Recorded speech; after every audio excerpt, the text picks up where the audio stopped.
أعوذ بالله من الشيطان الرجيم. بسم الله الرحمن الرحيم. إنما حرم عليكم الميتة والدم ولحم الخنزير وما أهل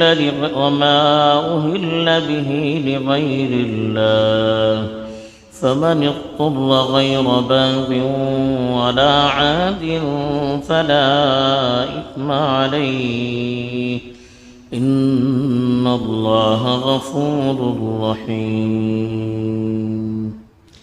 الحمد لله والصلاة والسلام على رسول الله أما بعد. پچھلی آیت میں حرام اور حلال کے سلسلے میں مشرکین کی بے احتیاطی کا تذکرہ تھا اور اہل ایمان کو ہدایت دی گئی تھی کہ وہ حلال اور پاکیزہ مال میں سے ہی کھائیں. اب جو آیت تلاوت کی گئی ہے اس میں اللہ تعالیٰ نے ان کے جواب میں اپنی طرف سے جو حرام حلال کا تعین کیا کرتے تھے بتا دیا کہ کون سی چیزیں اللہ تعالیٰ کے نزدیک حرام ہیں. چنانچہ ارشاد ہے انما حرم علیکم، بے شک اس نے تم پر حرام قرار دی ہے المیت مردار، والدم خون، ولحم الخنزیر خنزیر کا گوشت، وما اہل به لغیر اللہ اور جو غیر اللہ کے لیے ذبح کیے گئے ہوں.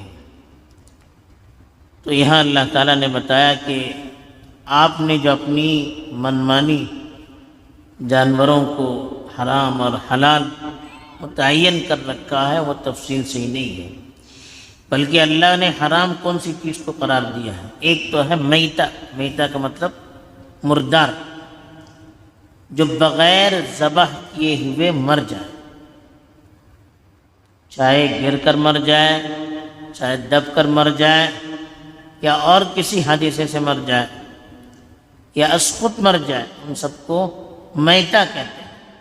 تو مردار جانور جو بغیر ذبح کیے ہوئے مر جاتے ہیں وہ حرام ہے، یا غلط طریقے پر ذبح کرنے سے مر جاتے ہیں وہ حرام ہے، اس لیے کہ اس کی وجہ سے جسم کو نقصان ہوتا ہے. جب خون بہتا نہیں ہے اندر ہی جم جاتا ہے تو اس کی وجہ سے اس کے گوشت کے اندر برے اثرات پیدا ہوتے ہیں جس سے جسم کو نقصان بھی ہوتا ہے. اور مردہ جو چیز ہوتی ہے وہ گندی ہوتی ہے، اور گندی چیز انسان کا مزاج اس کو قبول نہیں کرتا. وَيُحَرِّمُ عَلَيْهِمُ الْخَبَائِثَ، قرآن نے کہا کہ خبیث چیز ہے، گندی چیز ہے، اللہ نے تم پر حرام قرار دی ہے. البتہ مردہ چیزوں میں سے دو چیزوں کو حدیث میں استثناء کیا ہے. ایک مچھلی ہے جو از خود مر جائے تو وہ ہمارے لیے حلال ہے، دوسری ٹڈی ہے جو از خود مر جائے تو حلال ہے، باقی کوئی چیز حلال نہیں ہے. دوسری چیز کا الدم، دم کا مطلب خون. دوسری جگہ قرآن نے کہا دمم مسفوحا، بہتا ہوا خون.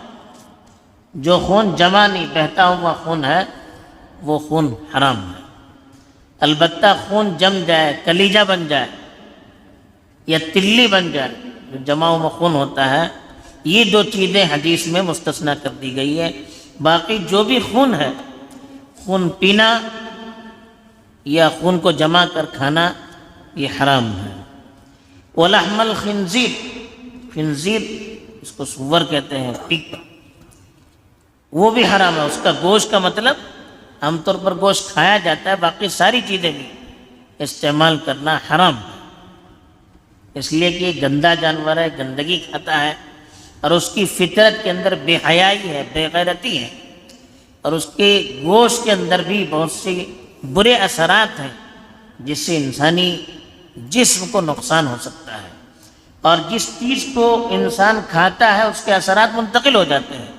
تو بے حیا جانور، بے غیرت جانور، اس کو ہم کھائیں گے ہم بھی بے حیا اور بے غیرت ہو جائیں گے، اس لیے اسلام نے اس کو پسند نہیں کیا. وما اہل لغیر اللہ، جو غیر اللہ کے نام پر ذبح کیے جائیں. جاہلیت میں جانور کو بتوں کے نام پر ذبح کیا جاتا تھا، اس لیے کہا کہ غیر اللہ کے نام پر جو جانور ذبح کیے جاتے ہیں وہ جانور بھی حرام ہے۔ اس لیے علماء نے لکھا ہے کہ غیر اللہ کے نام پر چھوڑے ہوئے جانور اگر اس کو ہم ذبح کرتے ہیں تو وہ بھی ناجائز، علماء نے لکھا ہے، اس لیے کہ وہ غیر اللہ کے نام پر چھوڑے ہوئے ہیں۔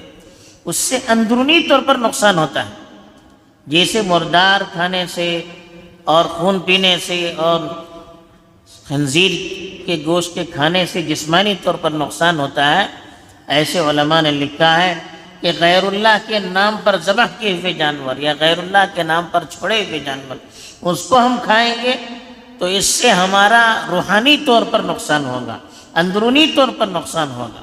اور قرآن نے کہا وَذَرُوا ظَاهِرَ الْإِثْمِ وَبَاطِنَهُ، ظاہری گناہ کو بھی چھوڑنا چاہیے، اندرونی گناہ کو بھی چھوڑنا چاہیے۔ یہ علماء نے یہ قرآن میں حرام جانور کی تفصیل بتائی گئی۔ آگے سورۃ المائدہ میں اور چیزوں کی بھی وضاحت کی گئی ہے۔ اس کے علاوہ حدیث میں بھی لکھا ہے کہ جو درندے ہوتے ہیں، چیر پھاڑ کھانے والے جانور، یا جو پرندے ہوتے ہیں اپنے پنجوں سے پکڑنے والے، زخمی کرتے ہیں، تو ایسی چیزیں بھی حرام قرار دی ہے۔ اس کی تفصیلات ہیں، اگر موقع ہوا تو آگے انشاءاللہ بیان کی جائے گی۔ تو اس طرح سے جو جانور شریعت میں حرام قرار دیے گئے ہیں ان جانوروں کی تفصیلات یہاں پر بیان کی۔ البتہ کا فمن اضطر، اگر کوئی مجبور کیا جائے، غیر باغ ولا عاد، نہ چاہتے ہوئے نہ زیادتی کرتے ہوئے، فلا اثم علیہ، اس پر کوئی گناہ نہیں ہے۔ اگر کوئی مجبور ہو جائے کھانے پینے کے لیے کچھ بھی نہ ہو، البتہ کوئی مردہ جن جانوروں کو حرام قرار دیا گیا ان جانوروں کا گوشت، تو ایسی صورت میں جان بچانا واجب ہے، تو بقدر ضرورت اس کو کھا سکتے ہیں۔ اسی لیے کہا غیر باغ ولا، باغی کے معنی چاہنے کے ہیں، یعنی دوسری چیز موجود ہے اس کو چھوڑ کر اس کو نہ کھائے۔ عاد کے معنی زیادتی کرنا، جتنی ضرورت اتنی کھائے، اس سے زیادہ نہ کھائے، بے ضرورت نہ کھائے اور مقدار سے زیادہ نہ کھائے، تب یہ چیز جائز ہے جان بچانے کے لیے۔ ایسے ہی کسی کو مجبور کیا جائے، کہا جائے کہ شراب پیجیے نہیں تو بندوق سے اڑا دیں گے، یا حرام گوشت رکھا ہوا ہے نہیں کھائیں گے تمہارا سر اڑا دیں گے، قتل کر دیں گے، مجبور کیا جائے، ایسی صورت میں بھی بقدر ضرورت کھانے کے علماء نے اجازت دی ہے۔ کہا فلا اثم علیہ، اس پر کوئی گناہ نہیں ہے، ان اللہ غفور الرحیم۔ اب مجبوری کی صورت میں جو حرام چیز ہم نے کھائی ہے یہ رخصت کہلاتی ہے، اللہ تعالیٰ اس کو معاف کریں گے۔ رحیم، یہ کیوں جائز قرار دیا؟ اللہ تم پر بڑے مہربان ہیں، اللہ تمہارے لیے رحم کرنے والے ہیں اور تمہاری ضرورتوں کا خیال رکھنے والے ہیں۔ بہرحال جو چیزیں اس میں بیان کی گئی ہیں اس کا ہمیں خیال رکھنا چاہیے۔ اللہ تعالیٰ توفیق دے، آمین۔ وآخر دعوانا الحمدللہ۔